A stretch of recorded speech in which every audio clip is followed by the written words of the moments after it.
Buddy, where are you?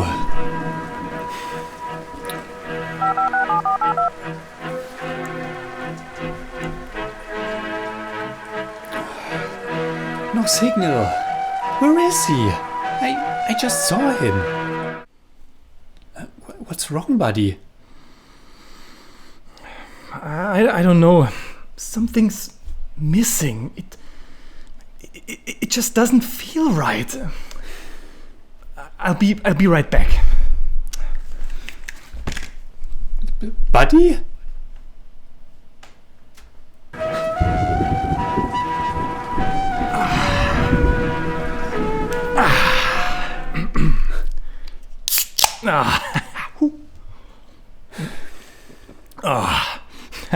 That's better.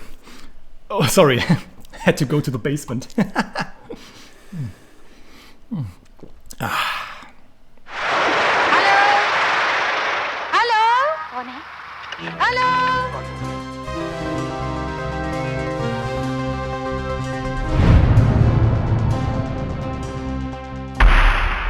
Servus Freunde, my name is Jimmy Cage.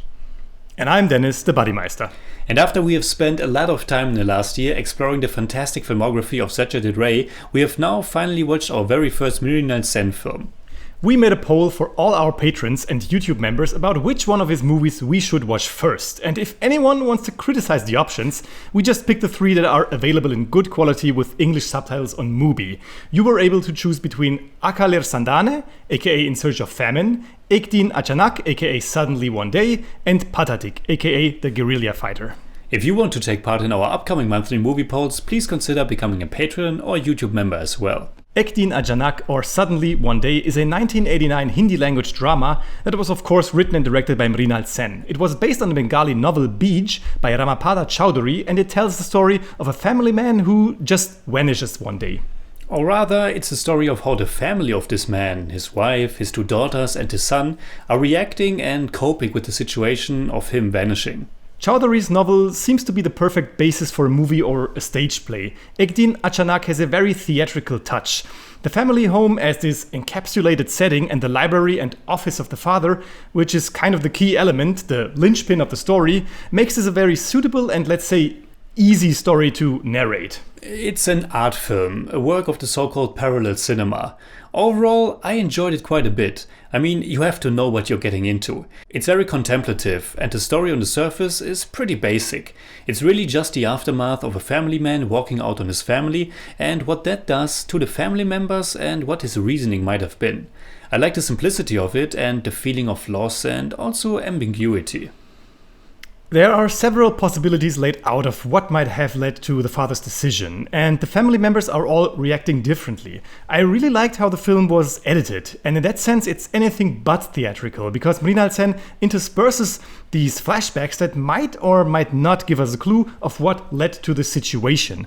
But they are also able to bewilder us, because some flashbacks are fluidly intercut with the present. It effortlessly, but also poignantly changes back and forth between the present and the past, showing us some potentially important moments from when he was still around. And all of this information seemingly fills the hole that the father left behind. I'm saying seemingly because most of the thoughts and memories are of course affected by the current sorrows, especially those of Sudha, his wife. The family constructs some kind of romantic affair between the father and Aparna, a former student of his, because Sudha found a letter in her husband's office that might point to that, but we never really know if that actually happened. All of this shows how crazy the human mind can become if it's not able to find answers, if it stays in the dark. It's executed in a sophisticated way, and more things come to light. Not only the father's amicable relationship with Aparna that might or might not have become more, but also the strained relationship between father and son. So EK DIN ACHANAK can be quite exciting as we learn more about these different relationships. Yes, but at the same time, I couldn't quite shake the feeling that the movie comes across as a bit pretentious and maybe too mundane. Maybe I've seen too many movies like this, but at a certain point I pretty much knew exactly how it would end. The art in art movie tends to be too artificial. I know what you mean. EK DIN ACHANAK walks that fine line of being artsy-fartsy and being artful, but most of the time it feels artful, at least in my mind. The narrative structure, how the different character traits are unfolded, how the movie asks existential questions and deals with them in a very identifiable way, prove that this couldn't have been made by just anyone. I agree. To be honest, I'm kind of battling with myself when it comes to this movie. That's why I put that question mark at the end of pretentious and mundane. It's a good movie and it's an artful movie, but it also didn't catch me in ways that some of Ray's movies or Gadok's movies did. Or Gopalakrishnan's for that matter. Yes, of course, EK DIN ACHANAK is the first and only movie by Mrinal Sen that we've seen so far, so it's really not fair or reasonable to make these comparisons.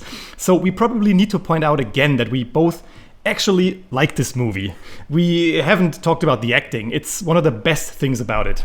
The acting is pretty great throughout, especially Uttara Baoka as the wife and mother, and Shabana Azmi as the oldest daughter Nita. She's just magnetic, and Uttara Baoka won the National Film Award for Best Supporting Actress.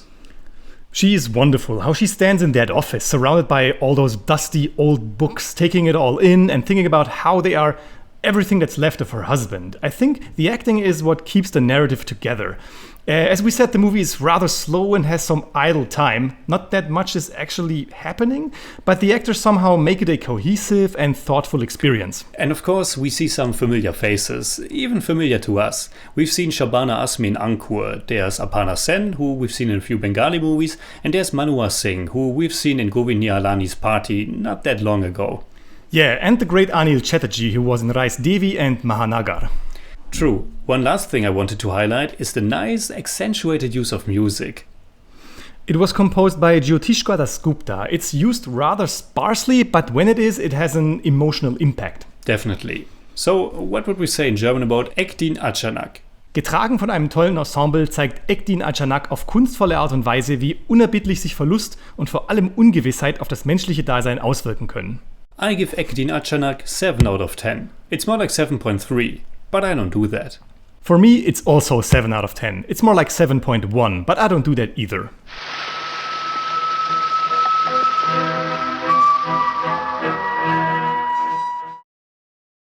Did you know that the biggest library on Earth is the British Library in London? It contains over 170 million items, including books, journals, brochures, recordings, maps, stamps, and much more.